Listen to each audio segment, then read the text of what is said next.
Artist Sandy McTeer is here, and she is gonna blow your mind today. So Sandy, you have promised to show us how easy it is to take a flat painting and turn it into something dimensional. Yes. And I have to tell you, I don't totally agree that it's gonna be easy, but I'm willing to learn.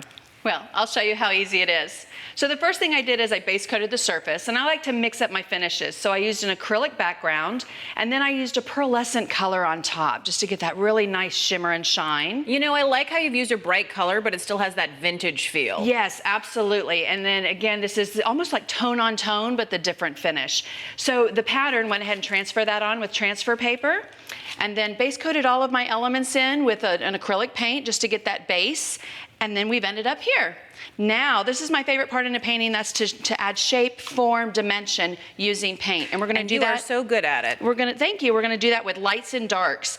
So I'm just gonna kind of scumble or stutter some of this brown paint on, and I want you to kind of move that around with your fingers. We're just going to weight the bottom of this pumpkin down with a little bit of paint, and I love the coverage of this acrylic, but I can also use it almost like a wash, just like I'm doing there. A little bit in the centers.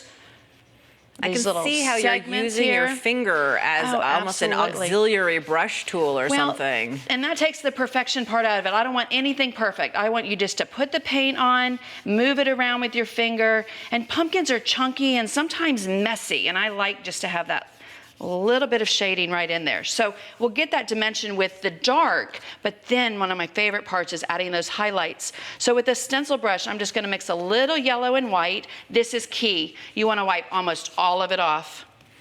I noticed that you're really blending your colors together, and you're trying to make so that you don't have maybe any hard lines. Absolutely. And when I'm blending my colors, I don't like to blend it down to one color. I like to have almost like a little brush mix. So you see a little yellow, you see a little white.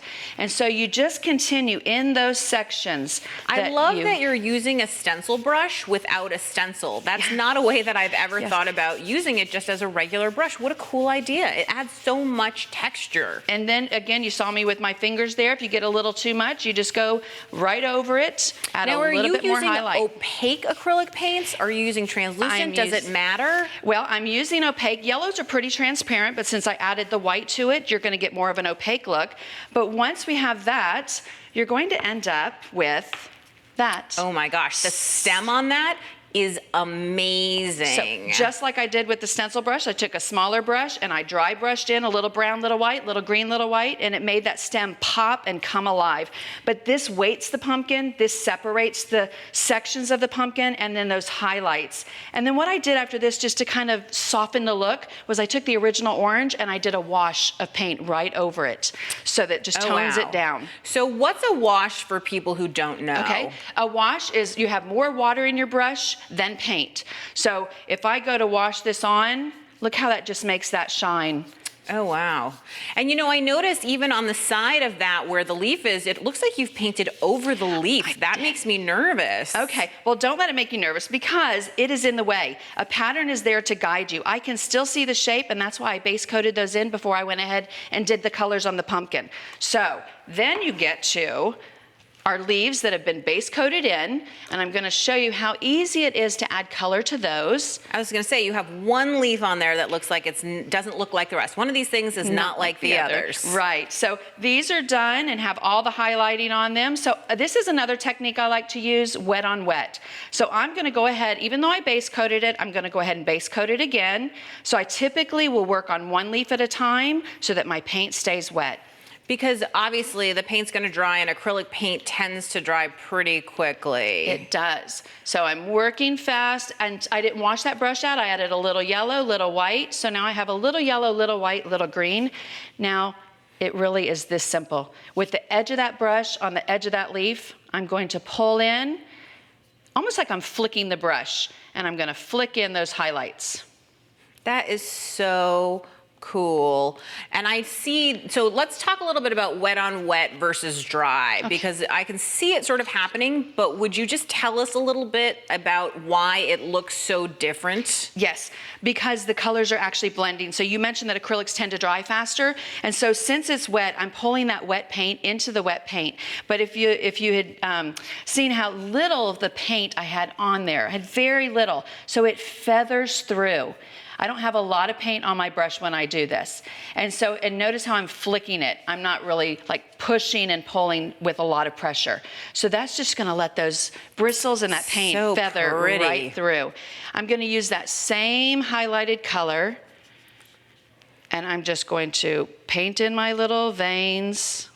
And I'm using the chisel edge of the brush. You could use a liner brush. I'm sometimes a little bit of a lazy painter. I use the brush I have in my hand. That's always the best tool that you have. Yes. And then with the little tendrils here, I base coated those in with the same color that I did the leaves. And then again, just highlighted those very haphazardly, just kind of here and there. So lovely. But I know that you said that there's actually 2 more steps to finish this masterpiece off. Yes. So I love this technique of framing in your piece. So I'm using a wipe. Just like a baby wipe, like a wet wipe. Just a baby wipe. And I'm running my finger across this really pretty brown color. And I have my hand on the inside of the surface, which is key so that it doesn't leave a harsh line. And I'm gonna go around the beautiful shape of this surface.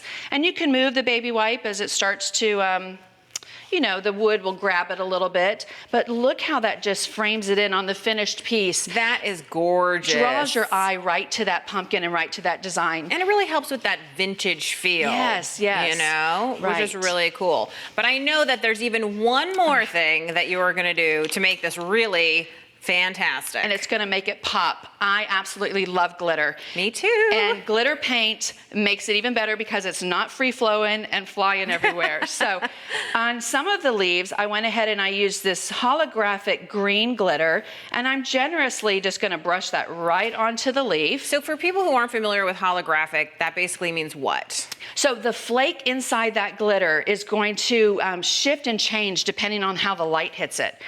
So I'm using green first, and I'm not gonna let it dry. I'm just gonna pick up a little bit of an aqua teal color to kind of go with that background as well. So again, like you've been mixing colors everywhere, you're mixing your glitter colors too, and that really helps everything to blend.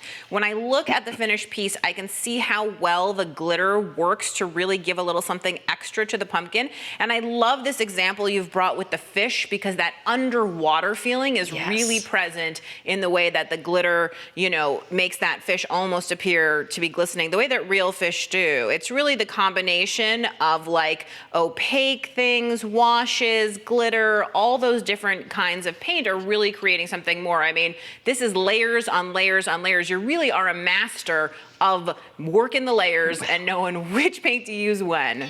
Well, at the end of the day, it's just paint, and it's supposed to be fun, and I love to layer it on and just play. This is so awesome, Sandy. Thank you so much.